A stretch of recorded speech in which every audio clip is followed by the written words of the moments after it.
Guys हमारा एक पहला वर्ड है सॉलिडेरिटी। ये एक नाउन है, इसका मतलब होता है एकजुटता। एकजुटता का मतलब आप ऐसा समझ सकते हो जैसे कोई भी ग्रुप है तो उसके जो भी मेंबर्स हैं, उसके जो भी सदस्य हैं, उनके बीच में जो आपसी समर्थन है या फिर उनके बीच में जो आपसी सहयोग है उसको आप सॉलिडेरिटी बोल सकते हो। मतलब एक साथ खड़े होने की जो योग्यता है तो उसको आप सॉलिडेरिटी बोल सकते हो। तो इसके सिनोनिम्स हैं जैसे कि unity, support, harmony, cohesion, cooperation. Antonyms हैं डिवीजन, डिसयूनिटी, सेपरेशन, डिस्कॉर्ड और डिसएग्रीमेंट। यहाँ पर आप कुछ एग्जांपल्स देख सकते हैं जैसे कि the team showed great solidarity during the project. मतलब जो टीम थी उसने दिखाया ग्रेट सॉलिडेरिटी, उसने जबरदस्त एकजुटता दिखाई या फिर जबरदस्त सहयोग दिखाया ड्यूरिंग द प्रोजेक्ट के दौरान। मतलब जो टीम थी उसने आपसी सहयोग दिखाया या फिर आपसी समर्थन दिखाया बहुत ज्यादा मात्रा में ड्यूरिंग द प्रोजेक्ट को पूरा करने में। फैमिलीज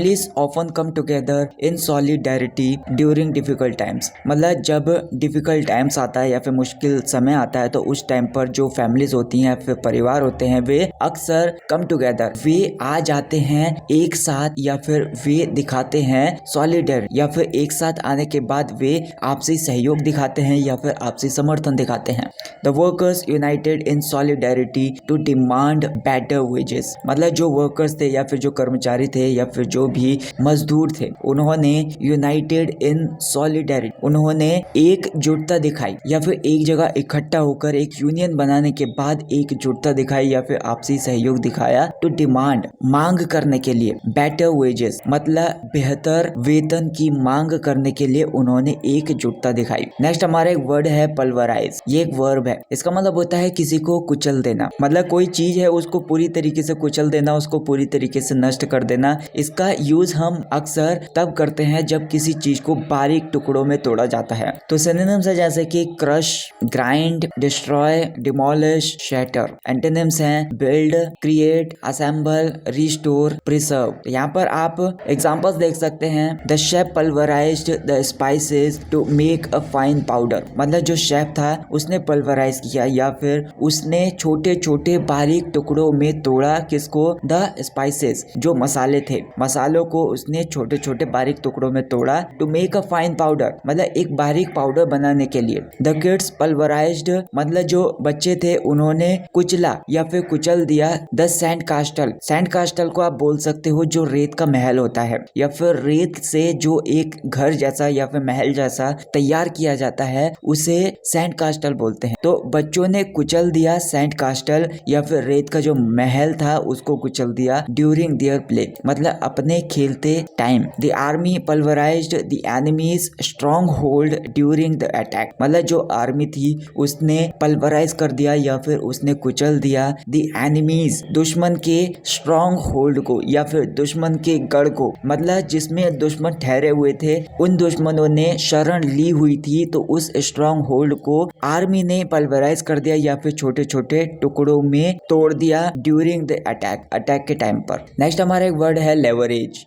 ये एक नाउन है, इसका मतलब होता है किसी चीज का प्रभाव बोल सकते हो। प्रभाव का मतलब ये हो गया जैसे कोई काम है उसको पूरा करने में जो लाभ प्राप्त करने के लिए शक्ति का यूज किया जाता है या फिर जो अधिकार का यूज किया जाता है या फिर किसी सिचुएशन में लाभ को प्राप्त करने के लिए, कुछ पाने के लिए जो शक्ति लगाई जाती है या फिर शक्ति का जो यूज किया जाता है या फिर अधिकार का जो यूज किया जाता है उसे लेवरेज बोला जाता है। तो यहाँ पर सिनोनिम्स हैं influence, power, advantage, authority, control. Antonyms हैं weakness, disadvantage, ineffectiveness, powerlessness, inferiority. तो यहाँ पर आप कुछ एग्जांपल्स देख सकते हैं। Parents often leverage rewards to encourage good behaviour in children. मतलब जो पेरेंट्स होते हैं, जो माता पिता होते हैं, वो अक्सर लेवरेज करते हैं या फिर वो प्रभाव डालते हैं रिवॉर्ड्स या फिर वो प्रोत्साहित करने के लिए रिवॉर्ड्स टू इंकरेज मतलब वे प्रोत्साहित करने के लिए इनाम का प्रभाव डालते हैं या फिर रिवॉर्ड्स देने का उनके ऊपर प्रभाव डालते हैं। किनके ऊपर? Good behaviour in children. अगर बच्चे अच्छा बिहेवियर करते हैं, अच्छा व्यवहार करते हैं तो बच्चों को आगे बढ़ाने के लिए या फिर उनको प्रोत्साहित करने के लिए जो माता पिता होते हैं वे अक्सर इनाम का प्रभाव डालते हैं। The politicians leveraged public support to win the election. जो पॉलिटिशियन था उसने प्रभाव डाला पब्लिक सपोर्ट का टू विन द इलेक्शन को जीतने के लिए या फिर जो जन समर्थन समर्थन होता है, पब्लिक सपोर्ट होता है, उसका प्रभाव डाला। रीडिप्लॉय ये एक वर्ब है, इसका मतलब होता है कि पुनः तैनात कर देना, मतलब दोबारा से तैनात कर देना। दोबारा तैनात करने का मतलब ये हो गया जैसे सैनिक हैं या फिर कोई भी रिसोर्सेस हैं, उसको किसी नए स्थान पर जगह दे देना या फिर किसी उद्देश्य के लिए नए स्थान पर उसको पहुंचा देना या फिर तैनात कर देना या फिर लगा देना या फिर किसी की सुरक्षा के लिए वहां पर दोबारा लगा देना। इसके सिनोनिम्स हैं जैसे कि reassign, relocate, move, shift, reorganise. Antonyms हैं station, fix, hold, immobilise, keep. तो यहाँ पर कुछ आप देख सकते हो एग्जांपल्स हैं। The manager redeployed resources to focus on the new project, मतलब जो मैनेजर था उसने दोबारा डिप्लॉय कर दिया या फिर दोबारा तैनात कर दिया रिसोर्सेज को। टू फोकस मतलब फोकस करने के लिए रिसोर्सेज को मैनेजर ने दोबारा तैनात कर दिया। किसके ऊपर फोकस करने के लिए? ऑन द न्यू प्रोजेक्ट, नए प्रोजेक्ट के ऊपर ध्यान केंद्रित करने के लिए या फिर फोकस करने के लिए जो भी रिसोर्सेज थे उसने प्रबंधक ने या फिर मैनेजर ने दोबारा तैनात कर दिया। After cleaning he redeployed the furniture for better space, मतलब क्लीनिंग करने के बाद या फिर सफाई करने के बाद ही रीडिप्लॉयड मतलब उसने दोबारा तैनात कर दिया द फर्नीचर को फॉर द बेटर स्पेस, मतलब अच्छे स्पेस के लिए या फिर ज्यादा स्पेस मिल जाए इस चीज के लिए उसने फर्नीचर को दोबारा तैनात कर दिया क्लीनिंग करने के बाद। The troops were redeployed to defend the border, मतलब जो ट्रूप्स थे या फिर जो सैनिक थे उनको वर डिप्लॉयड उनको दोबारा तैनात किया गया था टू डिफेंड मतलब रक्षा करने के लिए द बॉर्डर। स्टार्कर ये एक एडजेक्टिव है, इसका मतलब है कि कुछ है जो कि साफ साफ है या फिर बहुत ज्यादा कठोर है। अब कठोर या फिर साफ साफ का मतलब ये हो गया कि जैसे कोई भी चीज है उसका ज्यादा प्रकट होना, ज्यादा सामने आना या फिर उसमें गंभीरता से कुछ ना कुछ वृद्धि होना या फिर गंभीरता से उसमें कुछ ना कुछ कमी आना, तभी हम उसको बिल्कुल क्लियरली देख सकते हैं। जैसे यहाँ पर सिनोनिम्स हैं clearer, sharper, more severe, hard, glaring. Antonyms हैं सबटल, माइल्ड, वेग, जेंटल और सॉफ्ट। तो यहाँ पर एग्जांपल्स देख लीजिए आप। The contrast between the two colours became starker under bright light. The contrast between the two colours मतलब जो दो कलर्स के बीच का कॉन्ट्रास्ट था या फिर दो कलर्स के बीच का जो भी अंतर था, बिकेम स्टार्कर वो और भी ज्यादा क्लियर हो गया या फिर और भी ज्यादा आप बोल सकते हो स्पष्ट हो गया under bright light, bright light की वजह से या फिर उजाले में। एज अ कॉन्फ्लिक्ट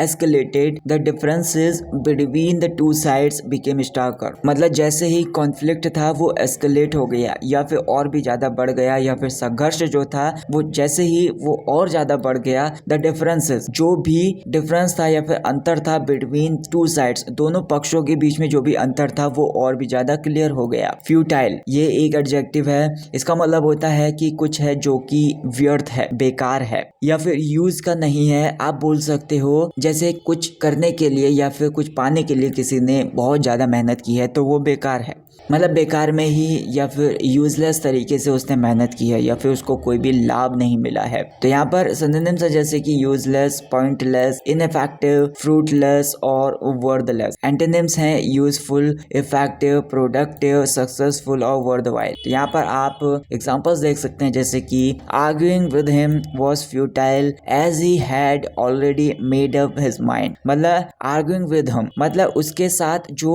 बहस करना था वाज फ्यूटाइल व्यर्थ था, बेकार था, क्योंकि he had already made up his mind क्योंकि उसने अपना मन था वो पहले से ही बना लिया था, मतलब उसने अपना मन पहले से ही बना लिया था तो अब उसके साथ बहस करना बेकार था। It is futile to try and change the weather, मतलब ये बहुत ज्यादा बेकार था या फिर व्यर्थ था, मतलब मौसम बदलने की जो कोशिश करना था वो बेकार था या फिर व्यर्थ था। एक और एग्जाम्पल है their futile search for water in the desert left them exhausted, मतलब जो उनका व्यर्थ सर्च थी या फिर बेकार में जो तलाश कर रहे थे फॉर वाटर, वाटर के लिए, इन डेजर्ट जो भी रेगिस्तान में वे पानी की व्यर्थ में तलाश कर रहे थे या फिर सर्च कर रहे थे, लेफ्ट देम एग्जॉस्टेड मतलब उसने उनको बहुत ज्यादा थका दिया। इनफिल्ट्रेटर, इनफिल्ट्रेटर यहाँ पर एक नाउन है, इसका मतलब होता है घुसपैठिया। घुसपैठिया का मतलब ये हो गया कि जैसे कोई पर्सन है वो गुप्त रूप से किसी संगठन या फिर किसी देश में घुस जाता है। आमतौर पर ये जो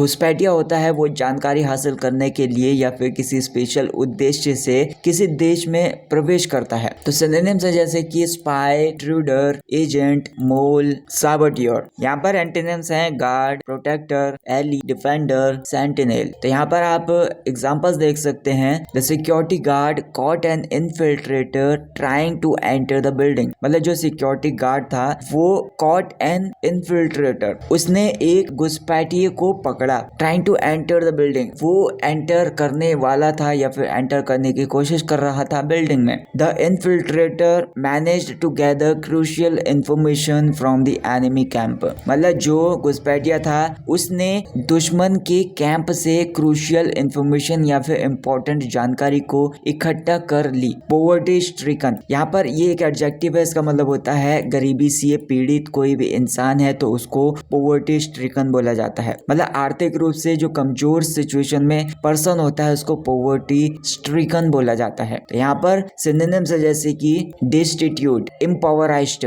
नीडी, पेनीलेस, डिप्राइव्ड। एंटोनिम्स है wealthy, prosperous, affluent, rich, privileged. तो यहाँ पर आप एग्जांपल्स देख सकते हैं। The poverty stricken family struggled to afford basic necessities. मतलब जो पॉवर्टी स्ट्रिकन फैमिली है या फिर जो गरीबी से पीड़ित परिवार है वो स्ट्रगल किया टू अफोर्ड, उसने अफोर्ड करने के लिए या फिर जुटाने में स्ट्रगल किया बेसिक नेसेसिटीज, या फिर जो भी बुनियादी जरूरतें होती हैं या फिर जो भी बेसिक नीड्स होती हैं उनको जुटाने में उस परिवार ने जो गरीबी से पीड़ित है उसने स्ट्रगल किया या फिर मुश्किलें हुई उसे पाने में। Many poverty stricken students drop out of students due to financial difficulties. मतलब बहुत सारे जो गरीबी से पीड़ित स्टूडेंट्स होते हैं या फिर छात्र होते हैं drop out of school, way school को छोड़ देते हैं ड्यू टू फाइनेंशियल डिफिकल्टीज। मतलब वे आर्थिक कठिनाइयों से जूझते हैं तो इसकी वजह से वे स्कूल को छोड़ देते हैं। The poverty stricken villagers depended on food aid during the drought. मतलब जो पॉवर्टी स्ट्रिकन विलेजर्स होते हैं या फिर गरीबी से पीड़ित जो भी ग्रामीण होते हैं या फिर गांव वाले होते हैं,